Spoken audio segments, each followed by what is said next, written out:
Say what you will about me, but I don't think anybody would describe me as a quitter. You know, I'm more of a completionist. When I set out to do something, I see it through to the end. I'm still playing saxophone in the same band I joined when I was 16 years old. I still watch every episode of The Simpsons, and every time I eat, I'm a member of the Clean Plate Club. So when something's important to me, I see it through the whole way. Important stuff like music and The Simpsons and eating. Jason tells a story in front of the shed.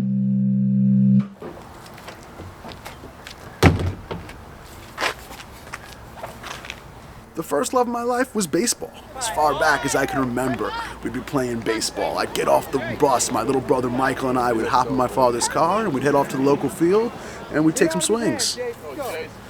My father would throw me hundreds of pitches over and over and over. My dad hits me ground balls to my left and my right. I know I better catch them or I'll hear about it all night. We'd be out there in the dark and he'd be hitting me ground balls. He'd be catching my pitching. We went every day. I may not have been born with the most talent, but that certainly didn't deter. See, I was going to go harder than anybody. That was my plan. I'd grip the bat extra tight. I'd throw as hard as I possibly could at every throw. And I was going to Rocky this thing and beat Apollo with my plucky can-do attitude. Apollo can't believe it. And that continued, I kept doing it and doing it. I kept going out with my father, and we were going to beat this whole thing, and I joined teams, and, there was great moments, and I could still remember in my house how excited everybody was when something went well. If I got the big hit, if I made the big play, the elation in the house, it was like nothing else, Everybody loved baseball in my family, and that was it. When things went well, life didn't get better than when I succeeded in baseball. You did a good job today. Still needs a little work.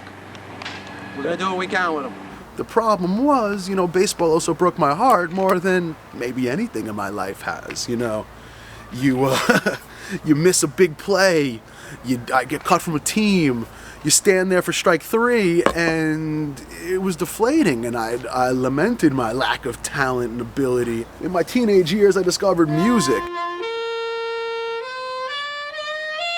And I flirted with the idea of quitting baseball, and I didn't quite. I stuck around. I started working out. I made the high school varsity team. I played shortstop and third base, and that felt like an accomplishment for me.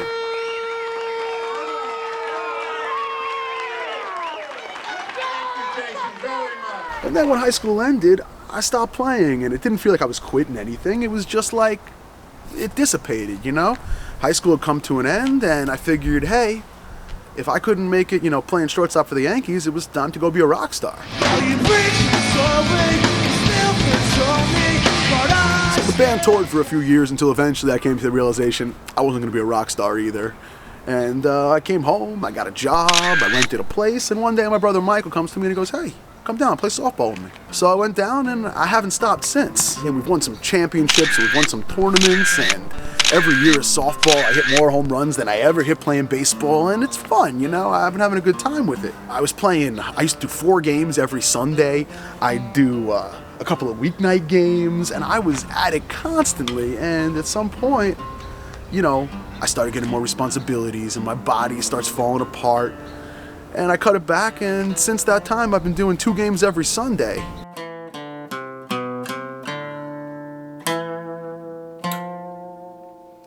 I'm still having fun out there. I still enjoy doing it. The competition is fun. I love the feeling of hitting a ball squarely with a bat. It feels like nothing else. Turning a double play, still I'm excited. But 15 years into playing and my body's getting beat up. My legs and my hands, they're still okay, but my shoulders and my elbows, they're not what they once were. I no longer throw every ball as hard as I possibly can. If I throw any more than 80%, I might not be able to lift my right arm for a month.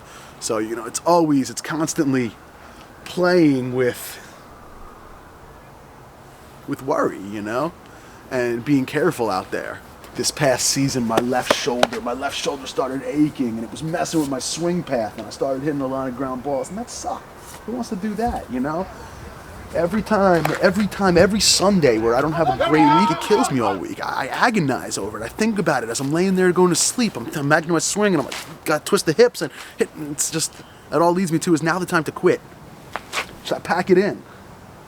Should I be done, It's like I don't have enough time to get everything I want to get done in my life accomplished right now. I want to spend more time with my family. I want to make more music. I want to make more videos. I want to do more, and I don't have enough time. There's just not enough hours in the day, and it kills me. There's not going to be some great sign. There's not going to be an exact moment where it's like, oh, now's the time, you know. I talked to my father, the man that taught me to love baseball and taught me how to play, and said, you know, what should I do? And he says, quit, stop playing. What are you doing? You know, he says, my father tells me, he goes, they're not going to build a statue on the field for you. It's not going to happen. We're not going to exchange gifts with the other teams. You know, you're not Mariano Rivera. You're not Derek Jeter. Quit. Just stop. Save yourself while you still got a little bit of body left. And, you know, he's probably right. I should. Down the line, I get that yearn. I want to play. I want to, you know, I could always join some old man league in a few years if I got time, but chances are, you know, I was hoping by doing this exercise it would help me come to a conclusion and be able to come to grips with the idea of stopping. And you know, it's time to move on and maybe pass on the love of the game to Felix and Zoe and teach them it and start this vicious cycle all over again. And you know, maybe in 35, 40 years from now, Felix will be making his video about quitting. Let's grab my bat. Let's grab my bat. You want to try your bat? Yeah. It's time to stop being an active participant in the game and time to start being an observer and a teacher of the game. And I guess I'm ready for that. You know, but just in case, hey, Yankees, if you're looking last minute, let me get you in real close. Yankees, if you need an old beat up shortstop with a messed up arm, you call me. I'm still here. I'm waiting. I'm ready. I've been ready. I don't know what you're waiting for. You just gave Judge a whole bunch of money. Give me some money. Give me some.